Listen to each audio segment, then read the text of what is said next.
Danny sedang mencium istrinya. Lalu sekelompok preman diam-diam mengambil foto mereka. Ia meminta mereka untuk menghapusnya. Tapi justru foto itu diposting ke internet. Istrinya ingin Danny memberi mereka pelajaran. Namun, Danny dikenal di kota sebagai orang yang lemah. Bahkan ketika orang-orang menghina dirinya, ia tidak pernah melawan. Preman itu pun lalu memprovokasinya dan mengatakan bagaimana mungkin pecundang seperti dia bisa mendapatkan wanita secantik istrinya. Mendengar itu, Danny pun hanya terdiam. Di dalam mobil, istrinya hanya bisa istighfar melihat Danny. Tetapi istrinya tidak tahu bahwa Danny memiliki masa lalu yang kelam dan berbahaya. Keesokan harinya, Danny membawa putranya yang masih kecil ke supermarket. Saat membuka pintu kulkas, seorang pembunuh bayaran diam-diam mengincarnya. Lalu, dengan gerakan lincah dan cepat, Danny berhasil menghindari setiap serangan. Si pembunuh sama sekali tidak bisa menyentuhnya. Danny bahkan sempat mengambil sebungkus popok dari lantai dan keluar dari toko, membuat semua orang yang melihatnya terkejut. Menyadari rahasianya terbongkar, Danny langsung melaju pulang dengan kecepatan tinggi.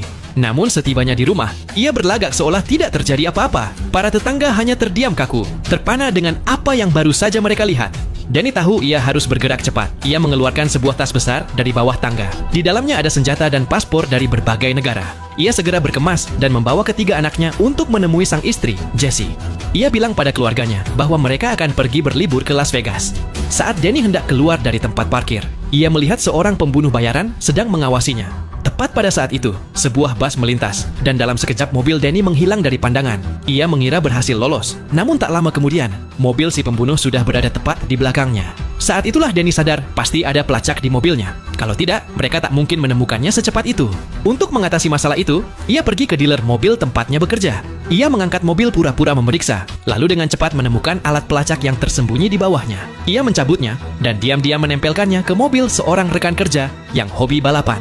Begitu para pembunuh mengikuti mobil yang salah, Danny membawa keluarganya menuju Las Vegas. Tapi di perjalanan, ia menemukan masalah baru. Istri dan anak-anaknya mengunggah aktivitas liburan mereka di media sosial. Danny mencari alasan untuk mengumpulkan semua ponsel mereka. Lalu, tanpa peringatan, ia membuang semuanya ke sungai. Keluarganya terkejut. Danny hanya tersenyum dan berkata, "Liburan tanpa ponsel akan membuat kita lebih dekat." Sementara itu, di rumah Danny, Mike pemimpin para pembunuh tiba. Saat melihat foto keluarga bahagia Danny yang berjumlah 5 orang, ia marah besar. Ia segera memerintahkan semua anak buahnya dan para peretasnya untuk menemukan Danny dengan cara apapun.